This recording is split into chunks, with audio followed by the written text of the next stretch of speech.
Aboru aboye aboshishe. There's a recurring proverb in several verses of Ifa that says, "You walked in as if you were the boss's son." You entered the place as if you were the boss's son. Okay? And so I want you to think for a second. How does the boss's son carry himself? Right? How does the boss's son walk? How does the boss's son talk? Right? He has an air of total and supreme confidence. Number one, he's in that place because he wants to be, or because his father wants him to be there. He's not an employee like you. Okay? He's there because of a completely different set of reasons. Right? And he is there also with a total certainty that nobody in the place can tell him what to do. They can't put any limitations upon him. He doesn't have to dress according to the dress code. He doesn't have to necessarily follow the decorum of office politics. He's immune to all of the constraints and rules and regulations that bind everyone else in that place. So like I said, he has a level of confidence and certainty that supersedes anybody else except for his father, who is the owner, right? So confidence is a function of knowledge, right? And it's not knowledge of data.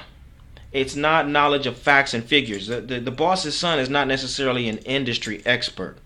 He doesn't have years and years of experience and training and degrees and certifications under his belt. That's not what is bolstering his sense of confidence. Not at all. Okay? But he knows something that allows him to walk and talk with total freedom. Okay? And he knows that you know what he knows. He knows that you know. So it isn't secret knowledge. It isn't something that's locked in some, safe that only one or two people know. What he knows is blatantly clear to everyone in the place. It is obvious. As a matter of fact, you're going to make it your business to know what he knows. Because if you don't, then it might cost you your job. Right? His knowledge is very, very obvious. Okay? And that knowledge is of identity. He knows who he is. He knows who his father is.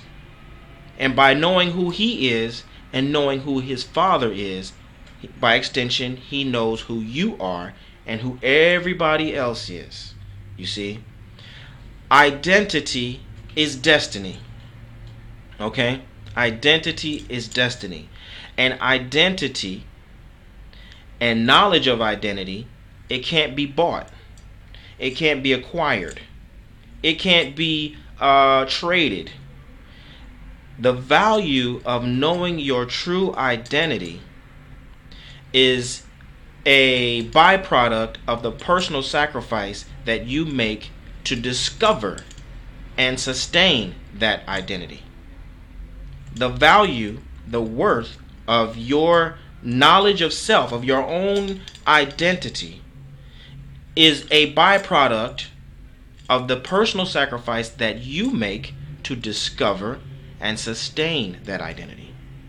Right? Now, in the case of the owner's son, sure, his knowledge of identity and destiny have not necessarily been earned by him. His father has made that sacrifice on his behalf. But at some point in his life, that knowledge will be checked. It will be challenged. He will confront other dimensions of reality that will force him to either assert and continue to affirm his identity and be able to say that he has made the sacrifice within himself to call himself X, or he won't, right?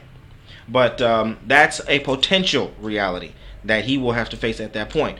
The real important lesson that I want to convey is that your identity and your knowledge of your identity is the key to your sense of confidence. You cannot be confident based on knowledge of mere facts and figures or data. Okay? Your sense of confidence is going to result from your understanding and your ability to embrace your true identity.